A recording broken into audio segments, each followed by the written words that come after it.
더 주거든. 그러면 나는 남들보다 5,000원 더 주잖아. 섬세하게 해주긴 해줘.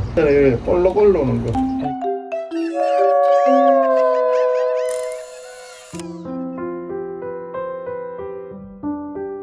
나이가 들면 그 사람을 만나면 힘든 사람이 있어. 만나고 헤어지면 뭔가 모르게 진이 빠진다든가 뭔가 모르게 빨린다든가. 그리고 나하고 같은 레벨이었는데 어느 순간 그 아가 잘 되면 축하는 해줘. 내가 더 나아야 되는데 자가 내보다 더 나은 것들이 내가 좀 힘들 때는 걱정해준 것 같은데 마음이 영 찝찝한 애들이 있거든. 감정의 그릇 속에 담을 수 있는 사람이 한 5명 정도래. 탓색하고 생각해서 말하는 그 사람이 되면 나의 주관의 생각이 뚜렷해지기 시작하는 거야. 완숙에 이르러서는 혼자 있는 거에 대한 싫은 것이 아닌 거야. 사장으로서 있으면 조금 외로움이 커져. 내가 뭐 이런 거 좋아하는데 말하기도 그렇고, 조직사회에서 대표의 자리라든가 어떤 지휘의 자리에 보면 외로울 수밖에 없어. 그렇다고 주변에 가서 하소연할 사람도 없고. 내가 알고 있는 사람 중에 하나가 유리 공장에 에이스 담당 직원은 맨날 욕 들어먹는 거야. 유리가 설치했는데 이거 떴냐고 저쩌냐고 하고 이거를 보냈냐고 하고 하면 그걸 해결할 방법은 없잖아. 죄송합니다 이러고 하거든. 이 땡볕에 일하라 하면 절실하면 일하겠나? 내가 배부르고 여유롭고 돈 좀 있는데 이 땡볕에 일하라면 하겠나? 나이가 들면 아까 주변에 사람들이 나는 일에 절실하고 이런 일을 하고 싶은데 불필요한 거야. 우리 큰애 돌잔치 때 한 120명 왔다고 친구들이. 거의 사회 마당발이었지. 그러니까 파라다이스 킴 이러면 포크레인을 한 번씩 하거든. 잘 못하니까 엄청 신경 써가는데 집중을 하니까 그러니까 괴로운 것들이 잠시 잊어져. 노동에서 자기 행복을 찾는 사람도 있고 노동하면서 철학자가 되는 경우들이 있어. 밭에 일하러 가자 하니까 보니까 너무 일이 많은가 눈에 게으름이 먼저 온다고. 조금 하면 다 해결해야 하는데 저 일을 언제 다 해. 눈에서 게으름과 핑계가 온다고. 살아보면 별일 아니고 걱정할 일 아닌데 큰 일이더라도 해나가잖아 사람들은.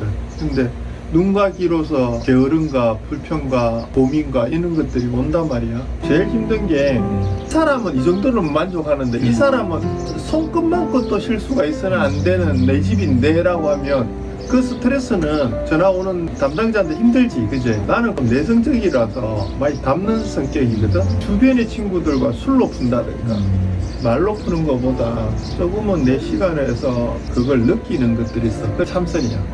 그 단계가 가기 힘들어. 하고 있으면 잡생각이 또 딴 생각 나고. 내가 두 개의 내가 생각이 달라. 수리적인 내와 상상의 내가 두 개가 있는데 서로가 생각하는 차원이 다르다. 내가 생각하는 것만 보는 사람들도 있고 글자 중에 예를 들어서 6글자가 있는데 3개만 내가 눈에 오는 거야. 들어가지 마세요. 그 들어가로 보여. 내가 힘든 사람이 있을 거 아니야. 내가 대화 중에 주제에 대해서 자꾸 이 주제로 하나를 끝내야 되는데 중간에 툭 튀어오고 또 다른 주제를 이야기해. 이 주제 결말을 못 냈는데 허탈해. 그러니까 지 말만 해. 근데 또 지 이야기 하다가 또 툭 끊어서 또 이야기를 해. 근데 나도 젊을 때 그런 것 같아. 경청하는 게 힘들어 사실은. 그 힘드니까 변호사라든가 정신과 의사들이 경청해주고 돈을 버는 거야. 부처님이나 예수님이 왜 인기인 줄 알아? 2000년 동안 자기 입으로 말을 한 사람이 없어. 그냥 가만히 듣고만 있다고. 그러니까 경청이 힘들어. 근데 나도 요즘 예를 들어서 경청을 해보려고. 근데 불쑥불쑥 내가 티드거든.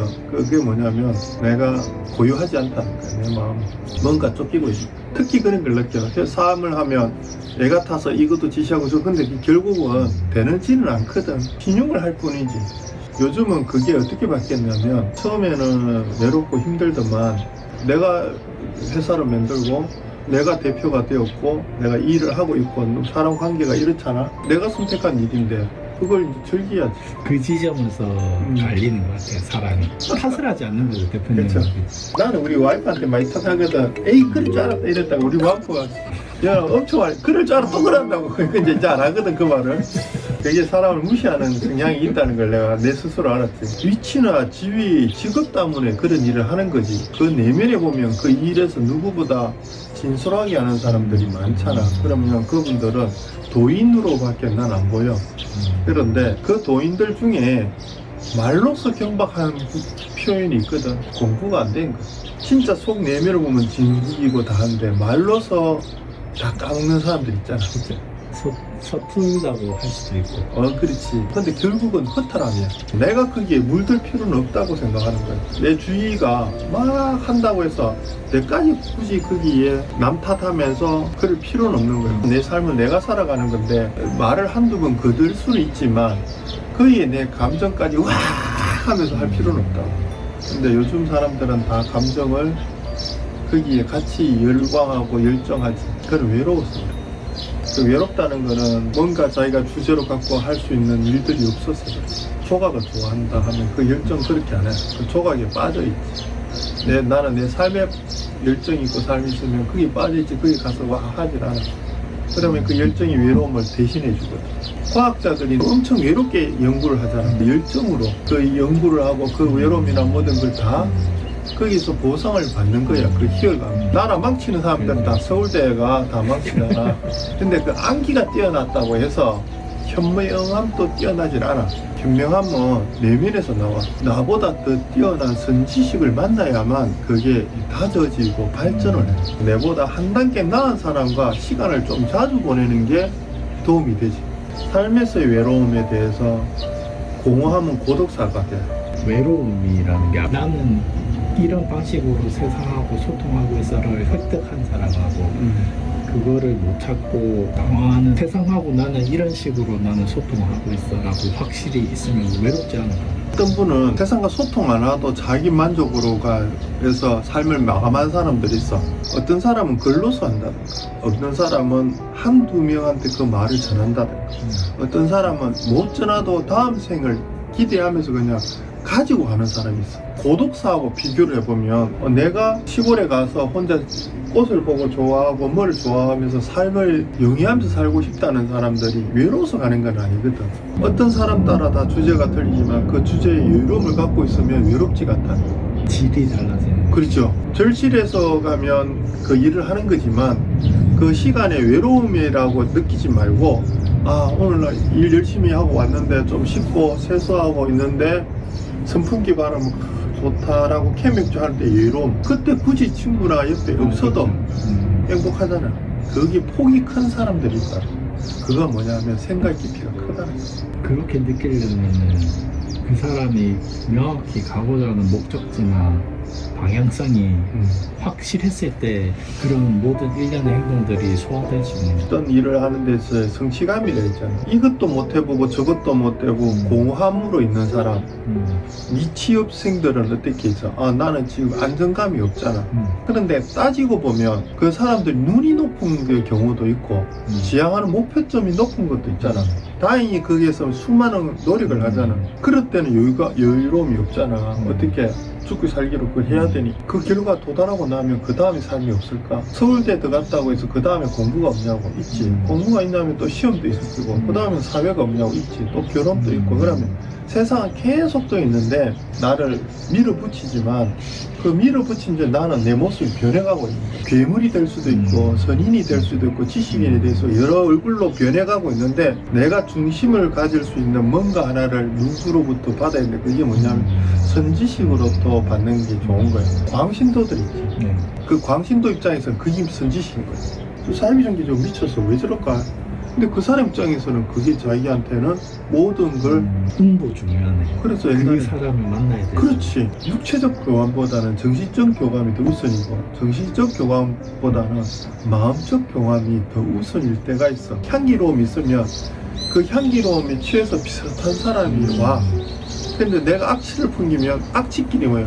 그러니까 불량배는 불량배끼리 서로가 모이고 시작의 토대가 조금은 선한 토대를 갖고 있어야만 선한 선지식이 오게 돼 있어. 내를 믿으면 부자가 된다. 내를 믿으면 영생한다. 나를 믿으면 너 구원받는다는 거 뭐야? 내가 그런 걸 바라기 때문에 그게 쫓기잖아. 나는 구원보다는 내가 바로 그럼 안 와. 좀 미쳤나? 난 잘 살고 있는. 그래. 내가 영생을 무슨 꼴비 있나? 간장을 맛을 봐봐라고 하잖아. 언어적 위로서 표현할 수 있는 그 말에 한계가 있는 거야. 내가 마신 간장의 맛이 저 사람의 간장이 같을 거라고 생각하지 않지만 그러나 내가 맡은 간장을 저 사람이 맛을 봐야만 이 뜻을 이해하는 거야. 그 뜻인지 안 뜻인지는 그 사람이 그 정도 수준이 되어야 아 그렇구나 했는데 이 사람도 표현하기 힘든 거야. 언어적 유희에서는 조심해야 되는 게 글맥을 보고 이해하라거든. 그런데 그 단어 말하는 사람들이 있어. 정치인들 앞뒤에가 선한 일을 했을 때는 같이 동질감이 크죠. 행위로서의 부끄러움이라는 게 있어. 뭐 남을 팼다든가 언젠가 둘이가 깨져. 그 떠남을 슬퍼할 필요도 없고 애착할 필요도 없어. 내 벗인데 100명, 1000명보다 나을 때가 있고 그 친구와 이야기하면 내 몸에 감이라든가 있는데 이게 나이 타는 필요가 없어. 반대로 후하다고 생각 저 친구 만나면 이제는 어떻게 하냐면 내 삶에 의해서 조금 거리를 두고 내 시간에 크게 화려할 필요는 없는 게 감정적으로 유리하다는. 자기도 알게 모르게 뭔가 바라던 그런 게 있어서 그런 거예요. 그렇죠. 그러니까 이제 걸음 속에 그 꽃이 있어 보면 그 걸음의 냄새에 그 꽃은 휘둘려지잖아. 내가 꽃 같은 향기로움이란 사람이면 장소 선택, 그러니까 사람의 선택을 잘해라. 30대, 40대, 50대를 가면서 훈련하지 않으면 나중에 그 무리에서 못 벗어나. 나도 똑같은 아무리 좋은 꽃의 향을 먹고 그 그름 냄새와 내한테 흠뻑 젖어 있어. 나도 그런 놈들 같이 같은 행위를 하는 거야. 불량배 속에 계속 있으면 나이가 나이 들어도 대접받을 것 같지만 자기도 모르게 그렇게 침뱉고 틱틱하고 남한테 함부로 하면 그 인간도 똑같은 인간이란 지적이 되는 거예요. 그러려면 내 스스로가 혼자 조금 생각할 사세 준비하고 훈련이 돼야지.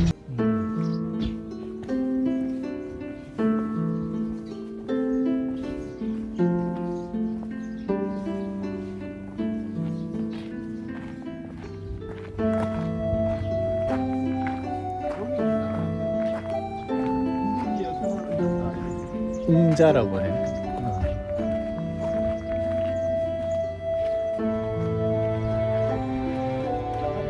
수고하셨습니다. 네네. 내일 뵐게요.